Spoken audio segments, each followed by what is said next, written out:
Salve, salve moçada, sejam muito bem-vindos ao Arena Podcast, nosso espaço de conteúdo, entrevistas, debates e muito esporte.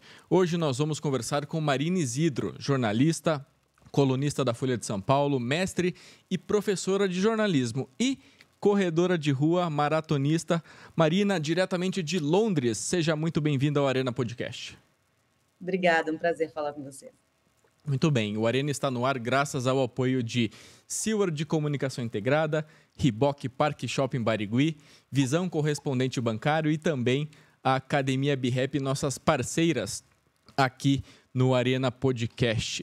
Marina, vamos conversar sobre esporte, jornalismo, futebol inglês, corrida de rua e tantos outros assuntos aqui no Arena, mas conta pra gente por que jornalismo, você sempre quis o jornalismo esportivo? Olha, eu quis ser jornalista desde que eu era adolescente, assim, quando eu era criança eu queria ser veterinária, né? Porque eu sempre gostei muito de bicho, cachorro, de cuidar dos animais. E aí fui descobrindo o jornalismo naturalmente. Ninguém na minha família era jornalista.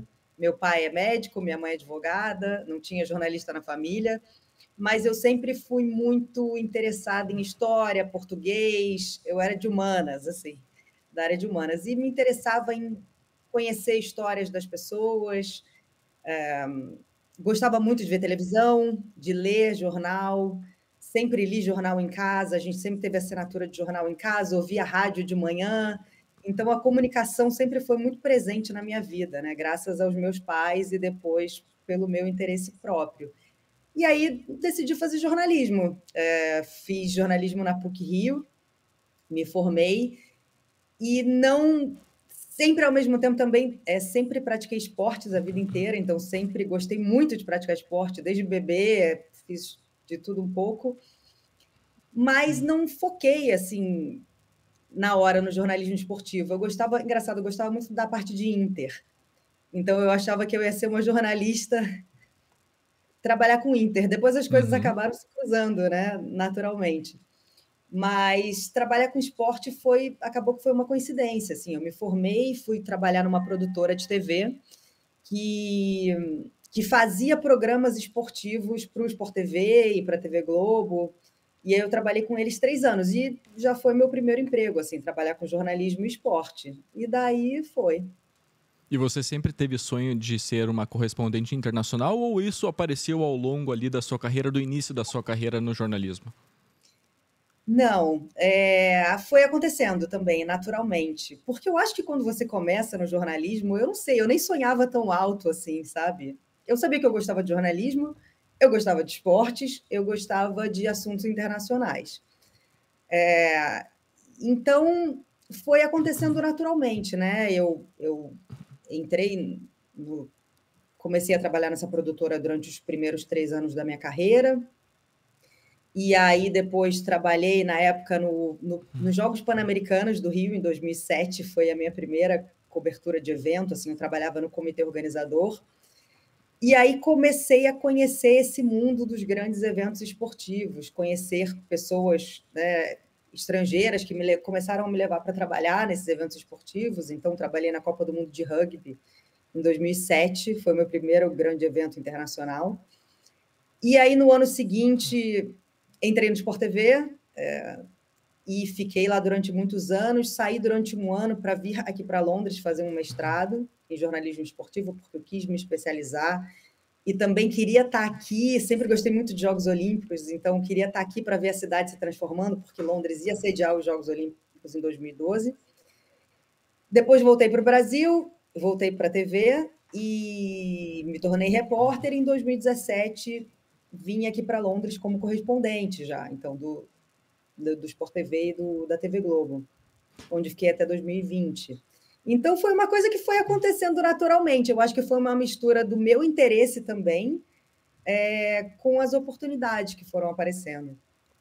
Quem acompanha um correspondente internacional, principalmente nas grandes cidades da Europa, acha que é só glamour, principalmente no jornalismo esportivo. Queria ouvir de você qual que é a função de um correspondente internacional e qual é a principal missão de um repórter. Eu acredito que seja passar ao telespectador o que está acontecendo aí no país, seja na política, no esporte, na cultura. É por aí, né, Marina?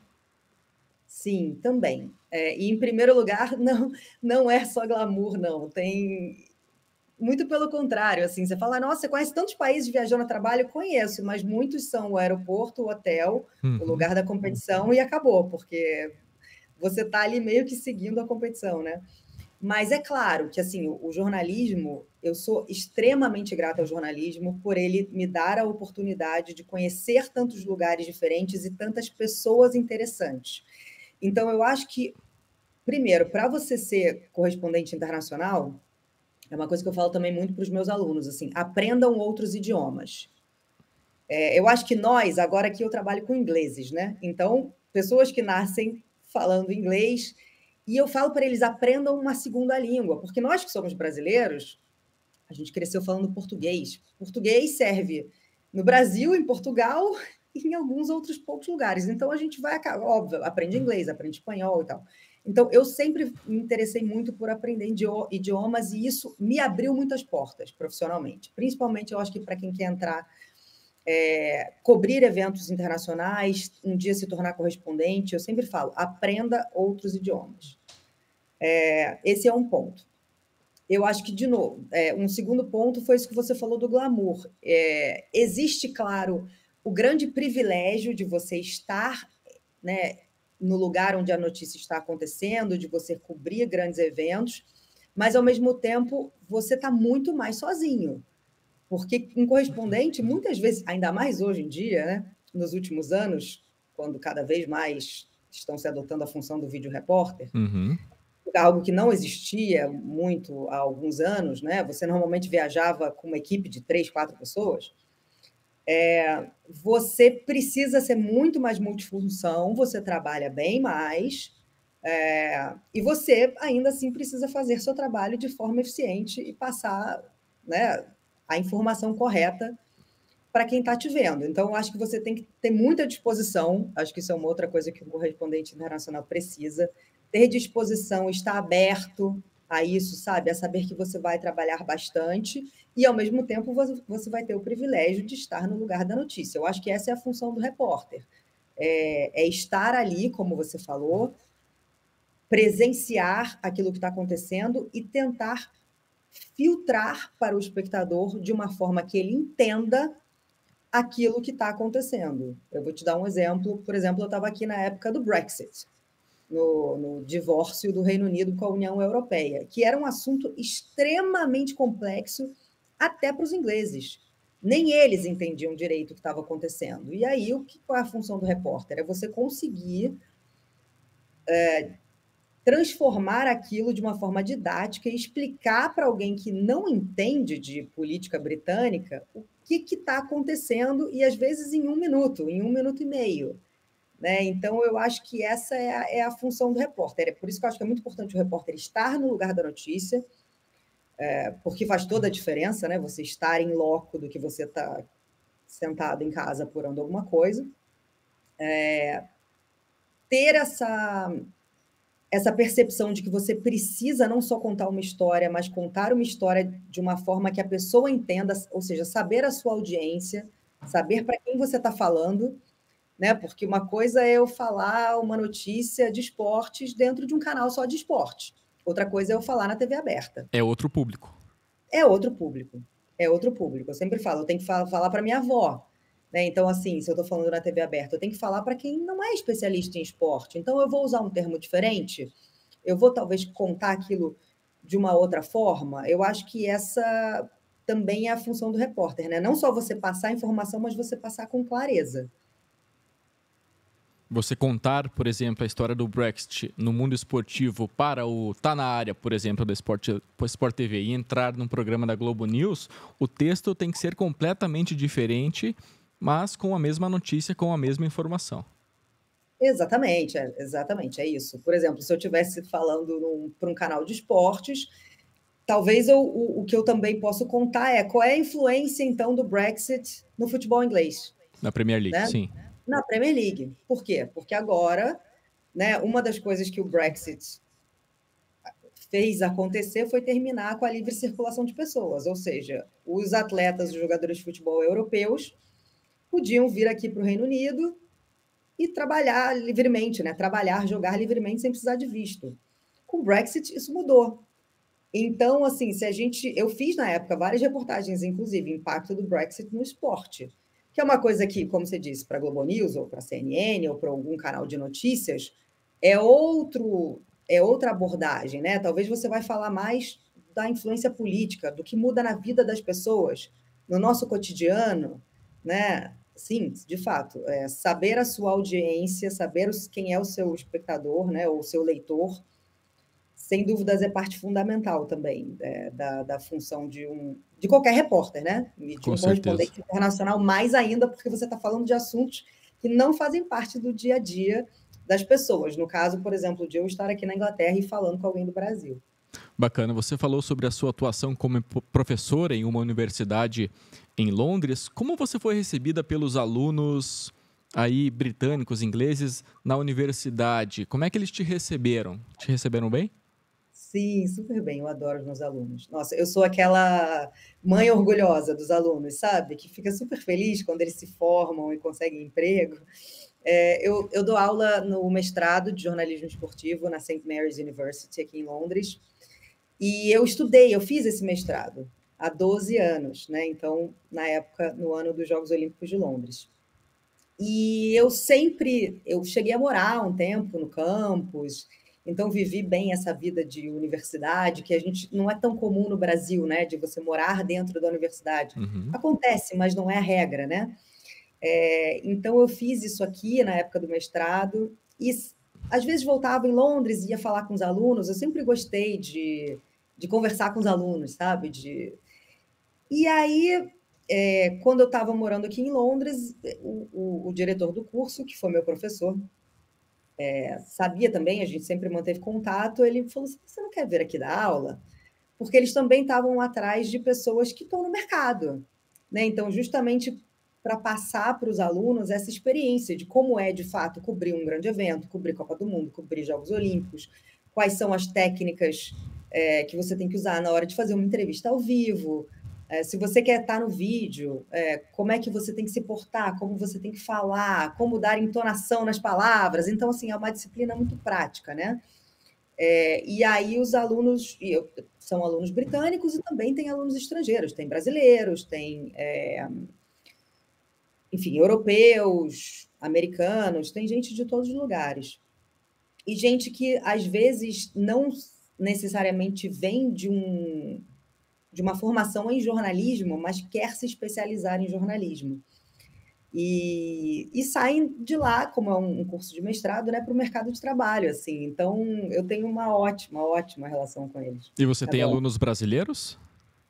Eu já tive um brasileiro no último ano, e conheço outras 2 brasileiras que já fizeram esse curso também, não no meu ano, né? Mas que, enfim, por causa do curso a gente criou contato e manteve contato.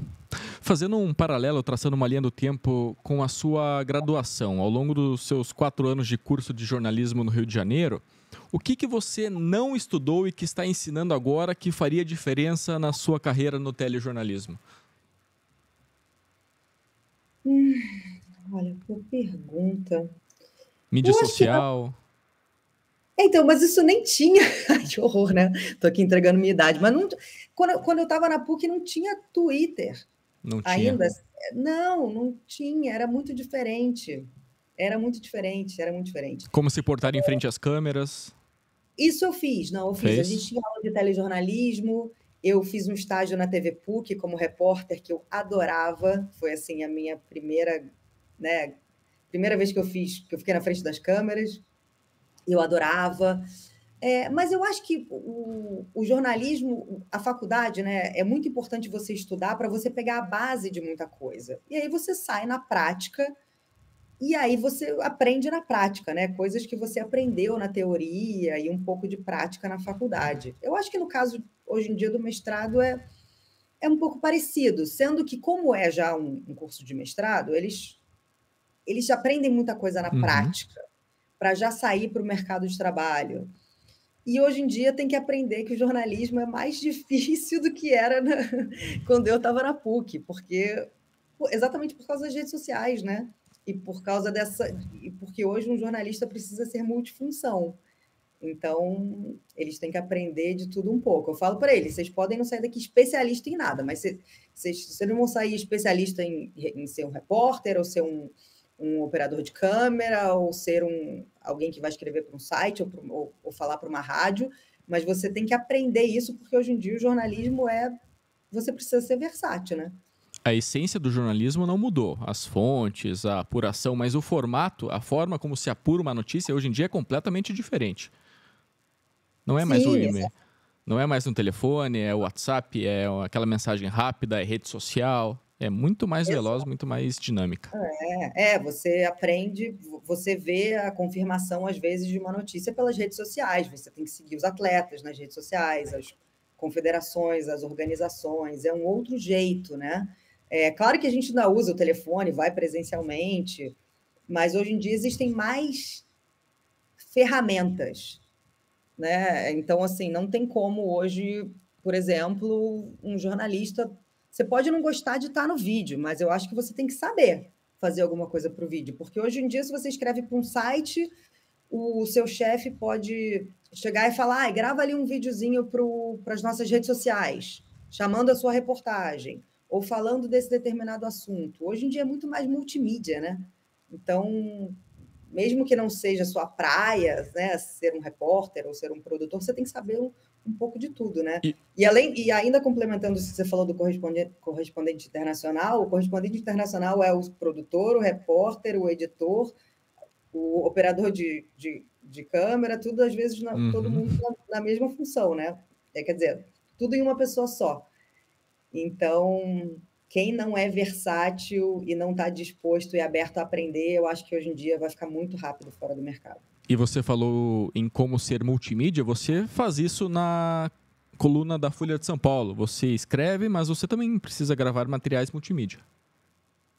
Para a Folha nem tanto, Nem mas o tanto? que eu faço, por exemplo? O que eu faço? Eu escrevo a coluna da Folha, tem uma coluna de esportes toda semana na Folha de São Paulo, e às vezes também escrevo reportagens para eles. Tanto para a editoria de esportes, editoria de Inter, né? Mas aí eu, claro, divulgo esse conteúdo nas minhas redes sociais. Então, às vezes, eu faço um vídeo, por exemplo, no meu Instagram, falando do assunto que está na coluna da semana. Por exemplo, aí a própria Folha pega a coluna e coloca no X. X. No X. X. Sim. No X. E aí você vai lá e retuita. Então, de novo, é multimídia hoje em dia, né? Não tem como fugir. É o chamado cross-mídia hoje em dia, que você cruza as mídias sociais. Abrindo um parênteses aqui, sou assinante da Folha, leio a sua coluna e outras também colunas da Folha, então sou o seu leitor semanal aqui de Curitiba.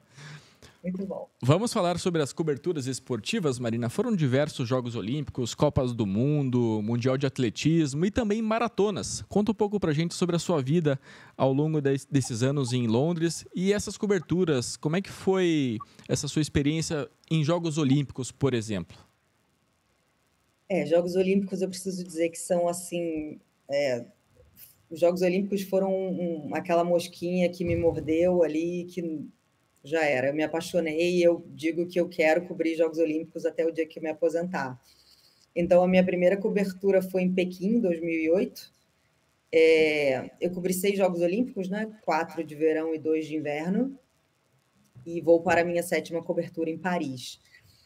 Eu acho que é muito especial cobrir Jogos Olímpicos, porque o esporte em geral, né, ele ensina tanta coisa para gente. Eu aprendo todos os dias cobrindo esportes e conhecendo e entrevistando atletas, porque eu tenho uma imensa admiração pelo esforço, pela dedicação que eles fazem, pela disciplina que eles têm, sabe? Os atletas que dedicam a vida inteira deles por um momento, por um dia nos Jogos Olímpicos. Então, é uma vida por um dia, né? E isso é muito louvável. Quanto eles abrem mão para estarem ali naquele momento. Então, eu acho que, de novo, a minha carreira, o jornalismo, me deu um grande privilégio, que é poder estar nesses grandes eventos. Então, já cobri 6 Jogos Olímpicos, 2 Copas do Mundo, masculina e feminina, 2 Eurocopas, masculina e feminina, torneios de tênis, né? Wimbledon, ATP Finals, mundiais de atletismo, vôlei, canoagem, eu até me esqueço, mas, assim, Liga dos Campeões, muitos jogos de futebol, né? No Brasil e Sim. aqui, seleção brasileira, enfim. E realmente, assim, é muito especial, né? É difícil lembrar de algum momento mais especial que o outro. Eu realmente amo muito os Jogos Olímpicos. É um momento que eu espero a cada 4 anos, né? E para quem não conhece a cobertura de uma Olimpíada, como é que funciona o trabalho de um repórter? Por exemplo, Jogos Olímpicos de Pequim. O repórter precisa estar por dentro de todos os esportes ou é dividido em esportes, em modalidades para cada profissional? Como que funciona? Não, depende, depende. Aí depende da cobertura de cada meio, né? Porque eu já cobri esses Jogos Olímpicos por empresas diferentes. Então, Pequim, vamos lá, que foi a primeira cobertura. Eu era repórter para o comitê organizador, então eu fazia o conteúdo que ia para o site oficial, para todos os jornalistas do mundo inteiro, e aí eu estava no vôlei de praia, nos Jogos Olímpicos, só naquele esporte, e na natação nos Jogos Paralímpicos. No caso, por exemplo, do Rio, em 2016, que aí eu estava pelo Sport TV, eu estava fazendo judô e depois fui fazer outros esportes, e também nos Jogos Paralímpicos. Então, depende da cobertura do meio de comunicação para quem você está trabalhando. Pode ser que ele te coloque para cobrir os brasileiros nos Jogos Olímpicos. Então, cada dia você vai estar em um esporte diferente, dependendo da importância, né, daquele evento no dia. Ou, se você tem muitos repórteres, muitos profissionais, você pode espalhá-los por diferentes esportes. De novo, conhecendo a sua audiência, né? Então, o que é? Está fazendo para o Brasil? Possivelmente. A ideia, eu acho que sempre foi contar boas histórias, ou seja, mostrar os grandes astros dos jogos internacionais e cobrir os brasileiros. Mas varia, né? Curling, por exemplo. Já cobriu curling, já cobriu pentatlo moderno. Pentatlo moderno, Já. Moderno, já. Adorei. O pentatlo moderno já cobri nos Jogos Pan-Americanos de Toronto, em 2015. A prova da Yane Marques. Foi muito legal. Acho muito interessante o pentatlo moderno. Curling, eu nunca cobri curling. Eu já cobri a Olimpíada de Inverno, 2, né, em Pyeongchang, pelo Sport TV e pela Globo, e Pequim, em 2022, pela emissora oficial, né, de transmissão. Mas não fui no curling. E engraçado que curling é um sucesso, né? É um sucesso sucesso. de evento. Eu gosto de assistir o esporte da chaleira. Pois é, todo mundo gosta. Eu honestamente, é legal, mas eu acho mais legal, por exemplo, esqui, snowboard, sabe? Esportes mais radicais, assim. Mas eu vejo que o curling realmente é um sucesso. É curioso. A vassourinha. A vassourinha. E na Liga dos Campeões, Marina, teve algum jogo marcante, alguma final marcante na sua carreira? Então, quando eu vim para cá em 2017, eu cobri alguns jogos da Liga dos Campeões. E foi aí que eu me tornei fã do Liverpool. Porque era aquela época que o Klopp estava ainda um pouco no início, né? E o Liverpool jogava aquele futebol rock and roll que se falava, e era muito emocionante de ver, e eu cobri alguns jogos em Anfield, inclusive Liga dos Campeões, e aí eu achei muito inesquecível, assim. Eu acho que esse foi um jogo marcante do Liverpool. Agora eu não lembro se eram quartas de final ou semifinal.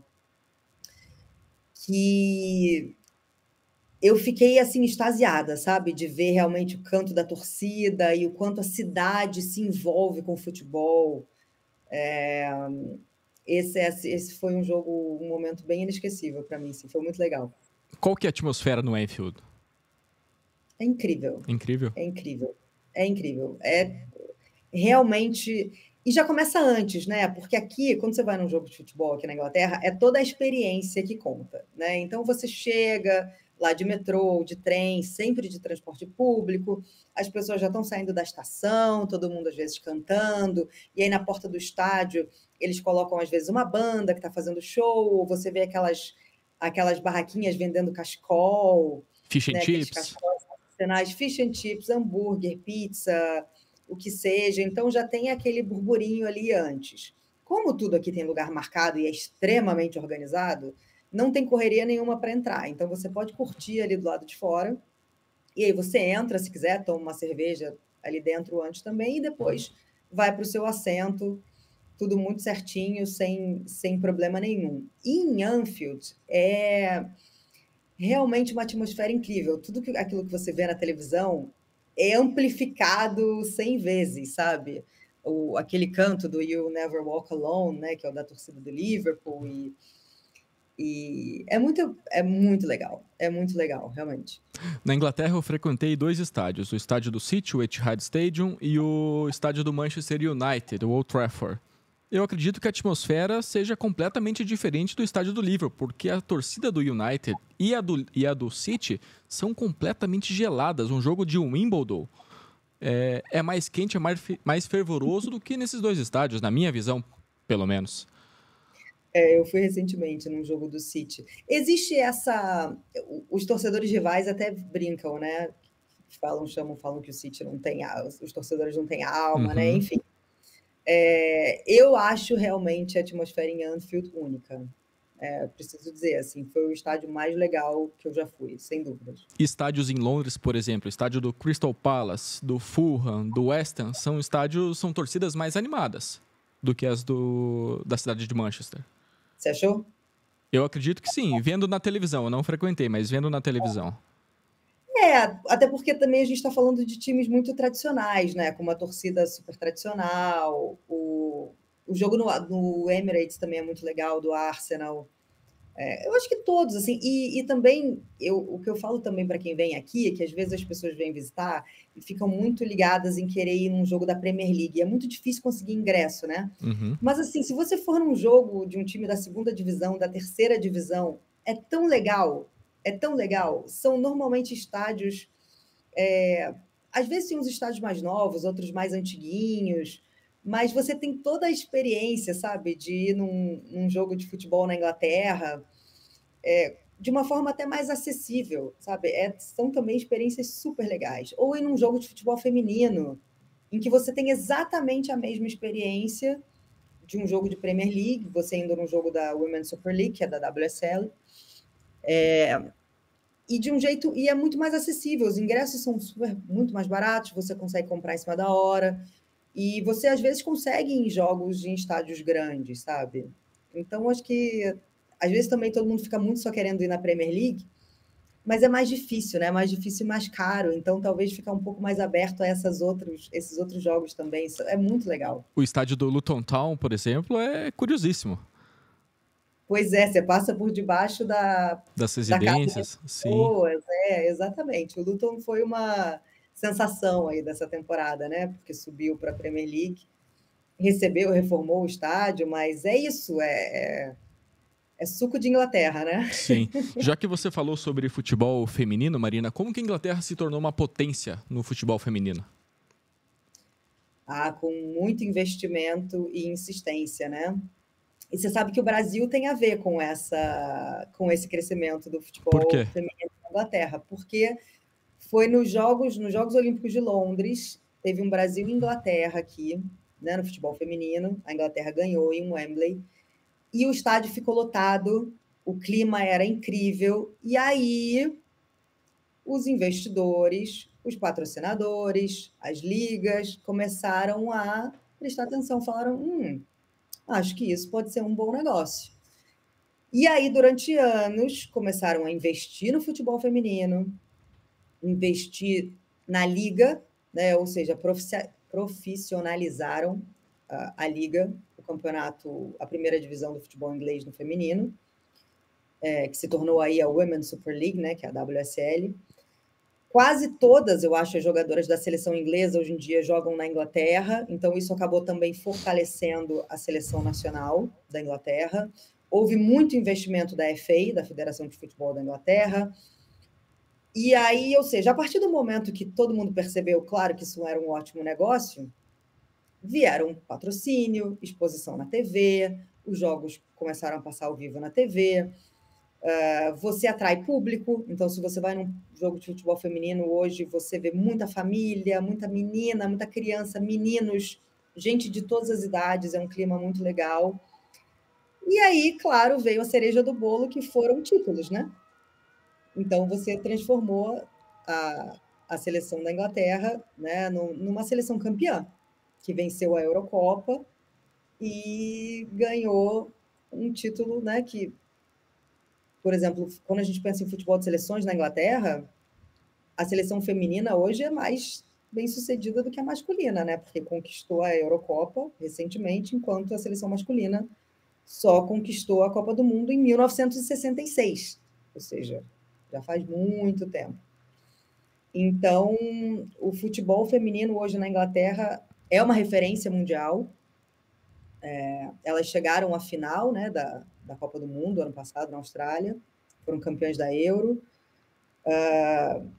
e viraram referência mundial, mas com muito investimento e persistência. Eu li um texto seu no site da BBC, me corrija se eu estiver errado. O investimento local, o investimento nas bases foram fundamentais para que o patamar do futebol inglês feminino chegasse a esse ponto. Faz sentido? Faz sentido, claro, porque você precisa investir na base para você criar uma nova geração de talentos, né? Porque tudo começa na base, né? Então tudo começa, assim como no esporte amador, né? Para você ter uma geração boa de atletas, você precisa começar a treinar a base. Então isso aconteceu aqui também. E hoje, por exemplo, é muito comum, é tão comum ver menina jogando futebol aqui. Você vai nos parques, tem time só de menina. E eu acho super legal, porque é uma coisa que há anos, uma coisa que eu ainda não vejo de uma forma tão comum no Brasil. Uhum. Existe, né? Mas eu acho que ainda está crescendo, né? É algo em crescimento. E aqui já é muito comum. Então, sem dúvidas, é um investimento da base até o profissional. Que legal, já está enraizado na cultura do inglês, da cultura inglesa. Eu vi esses dias não, há alguma semana já, que algum time aqui do futebol brasileiro de Série A encerrou as atividades do futebol feminino. Não sei se foi o Santos ou o Atlético Mineiro, não me recordo agora. Mas isso é triste, né? Porque desestimula aí a prática, principalmente no futebol feminino pelas mulheres. É péssimo. É péssimo. É péssimo. Eu acho que hoje em dia, quem não investe em futebol feminino está muito mal assessorado, desculpa, assim, em termos de negócio, porque primeiro que você está excluindo metade da população do planeta, né? Que pode usar a sua marca, comprar a sua marca, ir aos estádios, assistir aos jogos. E assim, eu acho que a última Copa do Mundo de futebol feminino, que eu estava lá também, na Austrália, que foi de altíssimo nível, é impressionante ver o quanto o futebol de seleções feminino cresceu no mundo inteiro e fez todo mundo ver que é algo que não tem volta. O crescimento do futebol feminino não tem volta. É só daqui para mais. Então, assim, realmente é triste, né? É triste, é patético. E como tudo na vida, tudo tem o seu lado ruim. Eu quero perguntar sobre sexismo, misoginia, preconceito. Existe ainda esse tipo de atitude no futebol feminino? Falando na Inglaterra. No Brasil nós sabemos que isso existe, infelizmente. Mas na Inglaterra existe isso ainda? Existe, né? Existe, sem dúvidas. Eu acho que isso não é um fenômeno, é um mal do mundo, né? Existe. Eu acho que talvez a diferença aqui é que isso seja muito menos tolerado, né? Então, como o investimento, como eu disse, o investimento no futebol feminino já começou há mais de uma década e de forma pesada, Talvez isso seja algo que seja, sabe, você ter uma atitude sexista, misógina, talvez sejam atitudes menos toleradas, mas infelizmente o ser humano, né, enfim, é capaz ainda de fazer essas coisas. Então Sim, existe sem dúvidas. infelizmente. Temos que trabalhar e fomentar esse tema para que cada vez menos se fale sobre esse assunto dessa forma, né, dessa maneira. Vamos falar de coisa boa, Marina. Vamos falar sobre corrida de rua. Como é que surgiu essa sua paixão pela corrida? Então, eu sempre pratiquei muito esporte, né? Desde bebê, criança, enfim, natação, vôlei, ginástica rítmica, enfim, tudo que você possa imaginar. E aí, mas a corrida, ela apareceu na minha vida de uma forma mais, digamos, definitiva depois que eu virei jornalista. Porque ela virou uma grande solução para quem não tinha rotina, né? Então, assim, algumas profissões, como o jornalismo, algumas profissões têm mais ou menos rotina. O jornalismo você não tem muita rotina, então você não tem fim de semana, feriado, às vezes você está trabalhando de manhã, às vezes à noite você está viajando. Então, a corrida ela se encaixa muito bem nisso, porque ela é muito fácil, né? Se você coloca uma roupa, um tênis na mala e vai. Então, você tem um tempo livre, sai para correr na rua, atrás do hotel. Uhum. E aí eu comecei, de fato, eu saí de ser aquela pessoa que corria na esteira da academia só para fazer um aeróbico para alguém que foi correr na rua. E aí eu entrei numa assessoria de corrida, comecei a fazer amigos ali, me inscrevi numa prova. Isso a gente está falando de 15 anos atrás, né, mais ou menos. Aí você se inscreve numa prova de 5 quilômetros, gosta, você fala, vou fazer 10. Tá. Gostei, vou tentar fazer uma meia. E aí você vai se envolvendo cada vez mais, né? E aí e por aí vai. Aí depois da meia, será que eu consigo fazer uma maratona? E assim a corrida na minha vida. E eu não consigo ver a minha vida hoje em dia sem a corrida. Pratico outros esportes, mas a corrida ela me faz muito bem, física e mentalmente. Ela faz bem de tantas formas, sabe? Que eu não consigo hoje em dia me ver sem correr. E Londres oferece bons lugares, bons parques para a prática da corrida? Nossa, assim, você vê gente correndo o tempo inteiro aqui, porque tem muitos. Aqui não tem praia, mas tem parque, né? Então, aqui tem parques incríveis para correr, você pode correr na rua, tem todo tipo de superfície, plano, subida. Você pode correr na beira do rio Tâmisa também, se estiver ali por Uhum. perto. Muita gente corre aqui. Aqui existe uma cultura muito forte, eu acho, de corrida, de ciclismo, de exercícios ao ar livre, apesar de ser um país frio, né? As pessoas são guerreiras. E aí eu aprendi a ser guerreira também e sair para correr na rua no inverno. E você, com uma assessoria de esporte, assessoria de corrida, você cumpre a sua planilha ali bonitinha, toda regrada. Como é que é a tua rotina de treinos na Inglaterra? Então, eu voltei para uma assessoria de corrida, né, para Toscano, do Rio de Janeiro, para treinar com a Luciana Toscano, especialmente para Maratona de Londres. Então, até quando eu estava fazendo várias meias, eu corria meio tipo com algumas planilhas que eu já tinha, ou pegava de sites que eu gostava, ou pegava planilhas e fazia. Para a Maratona de Londres, aí maratona é diferente, né? Então, eu acredito que para maratona é outro nível de É outro preparação que nível. você precisa ter. Então, aí eu comecei a treinar com a Toscano, e mesmo à distância, assim, eu sabia que eu queria treinar com ela, e perguntei se ela podia me treinar à distância. Ela falou, claro que sim. E aí a gente conversou durante todos esses meses. Ela me passava planilhas. Eu comecei a treinar para a maratona em dezembro, né? A maratona foi domingo, 21 de abril. Então eu comecei a fazer uma base em dezembro e comecei a planilha de fato às 16 semanas em janeiro, correndo 4 vezes por semana e aí fazendo aqueles treinos específicos, né? Então, um dia da semana você tem que fazer um treino de tiro, o outro é um treino de subida, o outro é um treino. Enfim, você vai intercalando ali os diferentes tipos de treino que você precisa para conseguir aguentar tanto tempo de prova e faz o treino longo no fim de semana. E junto com isso eu também claro, fui antes ao cardiologista, né? Fiz exames médicos para ter certeza que estava tudo em cima, exame de sangue, então fiz um check-upzinho. E aí, beleza, tudo certo. Comecei a treinar com a planilha e também tendo o apoio de uma nutricionista que para me ajudar ali, né? Porque parece que não, mas faz muita diferença, né? O que você tem que comer antes, depois do treino, Sim. quando você está treinando com volume maior, quando o que você precisa naquele momento, ou durante o seu treino longo, no pós-treino, o que você precisa tomar para se recuperar melhor.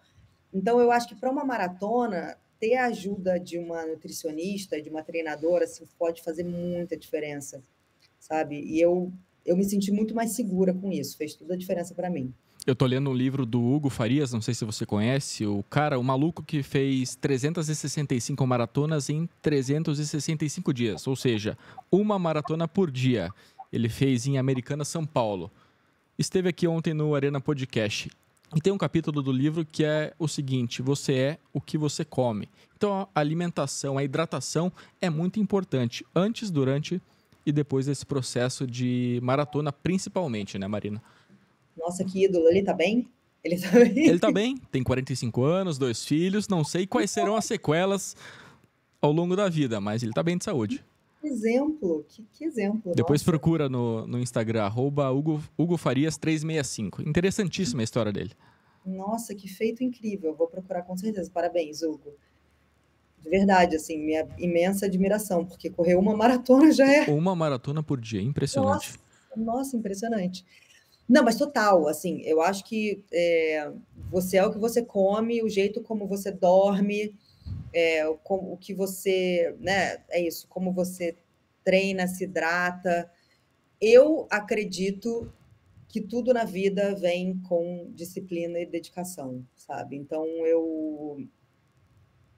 eu realmente acredito nisso. E você vê o resultado, né? Quando você, de fato, vai dormir na hora que tem que dormir, você fala, não, hoje eu não vou sair, eu não vou beber, porque eu preciso acordar cedo amanhã para treinar. E aí você come direito, né? Você precisa de certos nutrientes ali. E principalmente as mulheres, né? Porque mulheres têm necessidades diferentes das dos homens. Então, mulheres menstruam, a gente perde mais ferro, né? Então, você precisa, de fato, ter uma orientação ali, porque até para você ter um ciclo de treino de maratona bom, né? Que você fique feliz, porque senão você vai ficar frustrado. E sem dúvidas, assim, quando você treina certo, come bem, se hidrata bem, o resultado vem, sabe? Isso realmente não tem preço. Quais maratonas você já fez? A de Londres e mais alguma? Eu fiz duas, eu fiz Paris em 2012. E aí, só que Paris eu fiz assim, era a minha primeira maratona, eu só queria completar, e então eu não estava preocupada com o tempo. Eu acho que eram outros tempos também, né? Eu fiquei impressionada, desculpa, em como eu encarei esse ciclo de maratona de uma forma diferente esse ano. Porque o quanto mudou a questão de nutrição, de ciência esportiva, de equipamento, de tênis, tudo avançou muito. Então, hoje em dia, agora, eu me senti muito mais bem preparada para esse ciclo de maratona. E, claro, aquela primeira lá em Paris, eu estava morando em Londres na época, né? Eu só queria completar. Então, claro, eu tinha um treinador, eu tinha tênis, roupa de corrida, eu tinha o meu relógio de corrida. Foi tudo certo, mas era aquilo, eu não tinha uma ambição de tempo, nada. Agora foi diferente.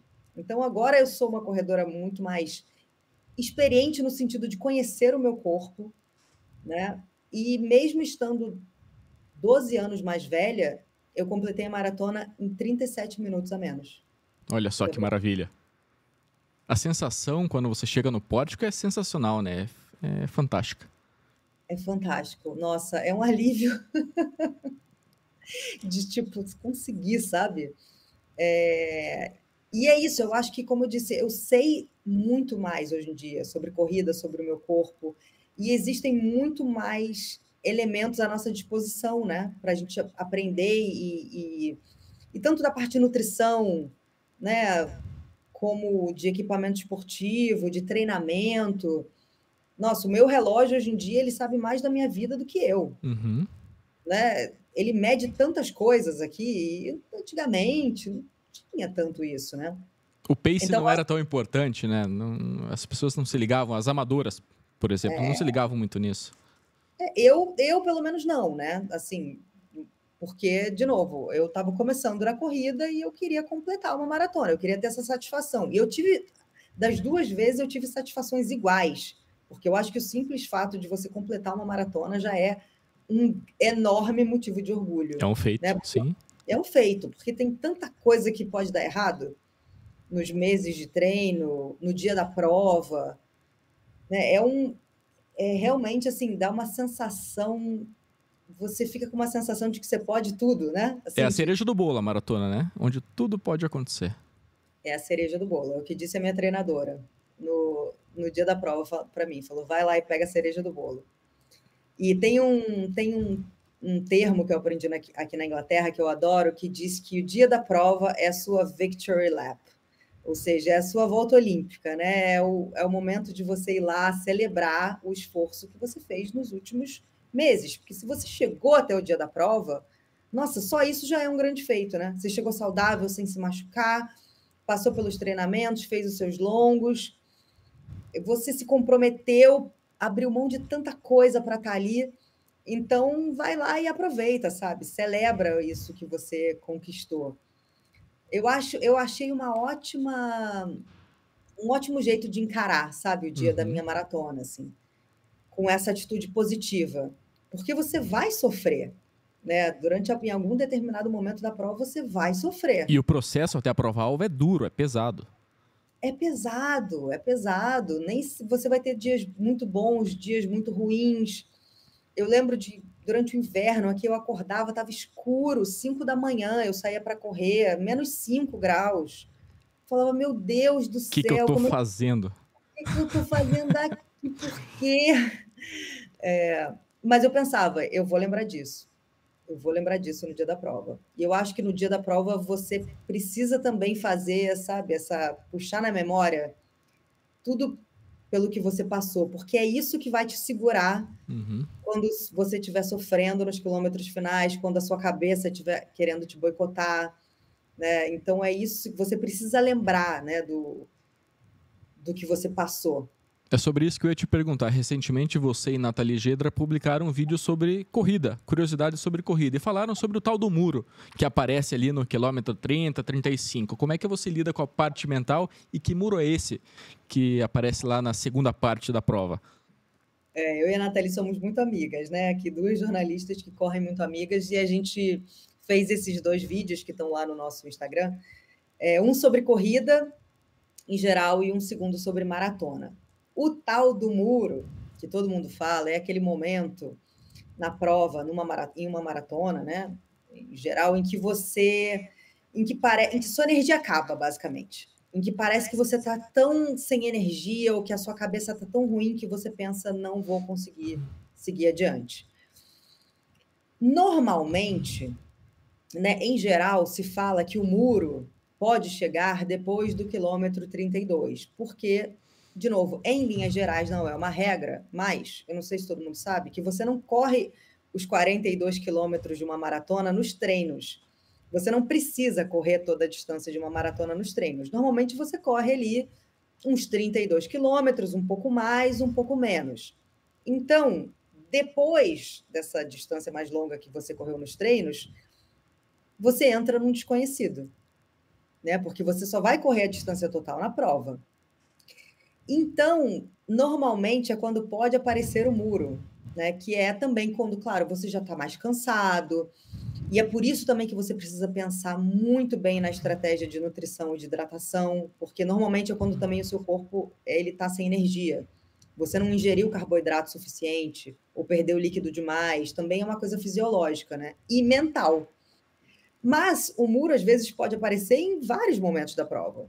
Pode aparecer no quilômetro 20 e poucos, pode não aparecer, né? E você precisa saber que ele existe. E é isso, e é para isso também que servem os seus treinos longos ao longo do seu ciclo de maratona, porque você vai lidar com dificuldades e você aprende a lidar com elas e a resolvê-las na sua cabeça. Então, eu acho que no caso de uma maratona, você precisa treinar a sua mente, tanto quanto o seu corpo, porque no final é só mental. O seu corpo já desistiu, tá tudo na cabeça.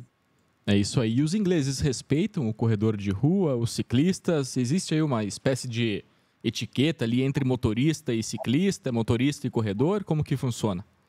É, respeitam, respeitam. Mas é Respeito? claro que a gente também respeita, né? Então, por exemplo, é, eu acho que assim, o mais forte vai protegendo o mais fraco, né? Então, o motorista tem que respeitar o ciclista, que respeita o corredor.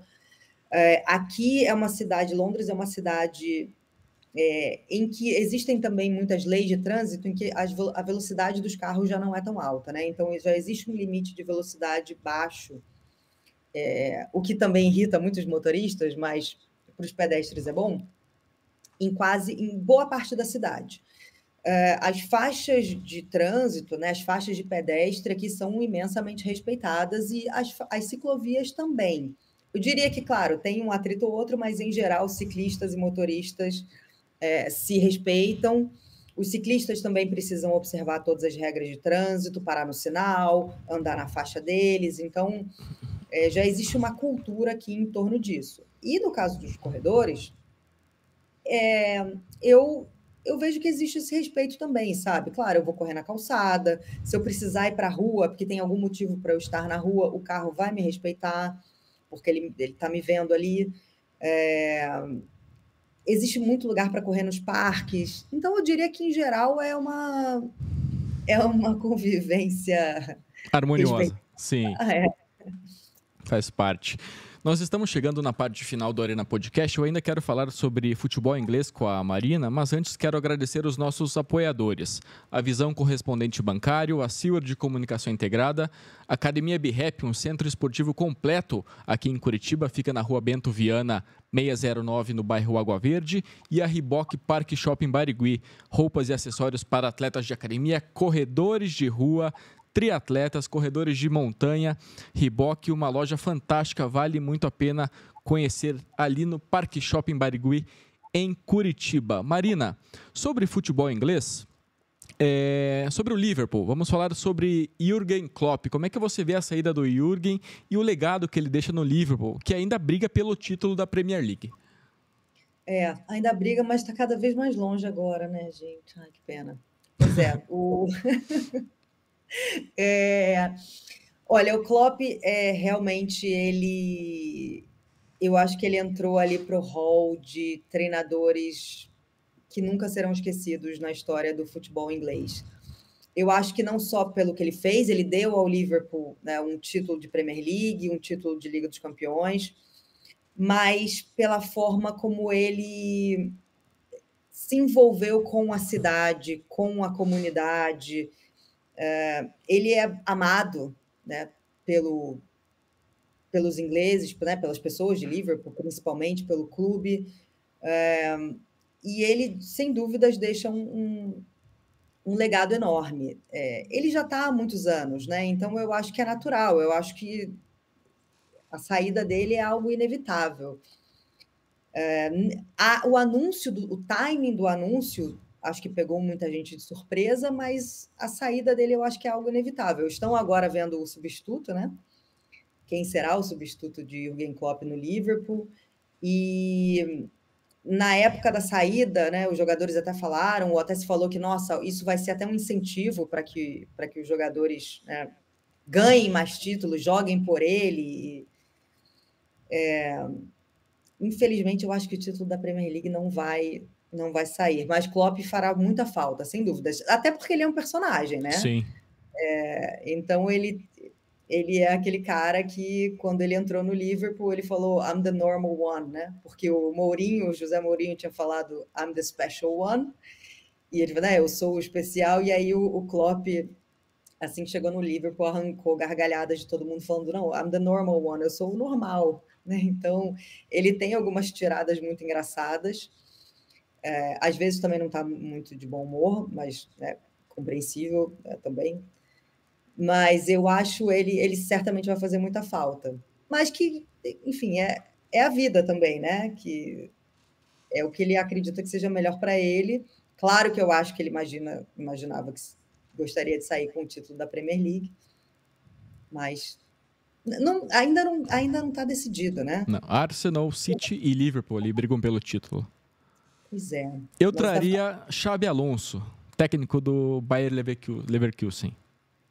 Pois é, se falou muito nele, né? Mas depois já... Ele, assim que o Klopp anunciou a saída, o Xabi Alonso entrou ali como um dos cotados, né? Até pela história que ele teve no Liverpool, por tudo que ele estava fazendo no Bayer Leverkusen. Depois isso não se concretizou. Então, sempre tinha um nome, né? Agora parece que eles estão cada vez mais perto de anunciar um substituto. Quais são os nomes mais fortes? E eu achei até a forma como o Klopp lidou com isso muito profissional, né? Porque ele deu para o Liverpool muito tempo para se programar, né? Então, para programar a saída, né? Enfim, agora o nome mais cotado é o do Arne Slot, que treina o Feyenoord. Não sei se estou falando corretamente. Exatamente. Time do Igor Paixão, centroavante brasileiro aqui de Curitiba. Ah, bom, então. Pois é. Agora só está todo mundo na cola dele para saber se ele vai realmente fechar com o Liverpool. Muito bem. Marina, chegamos aqui na parte final do nosso Arena Podcast. Mensagem final aqui para os nossos internautas, nossos youtubers e também quem está acompanhando no Spotify. Quem quiser começar no jornalismo esportivo, qual a mensagem, qual o conselho que você deixa? Olha, eu diria que, enfim, o que eu já falei no início, tá? Seja curioso, eu acho que você tem que ser curioso, não ter vergonha de fazer perguntas, né? O jornalista não precisa saber tudo, mas ele precisa perguntar, porque ele não sabe. Então, a nossa função é fazer perguntas. Eu diria, se informe por fontes confiáveis. Hoje em dia, eu acho que a gente vive uma crise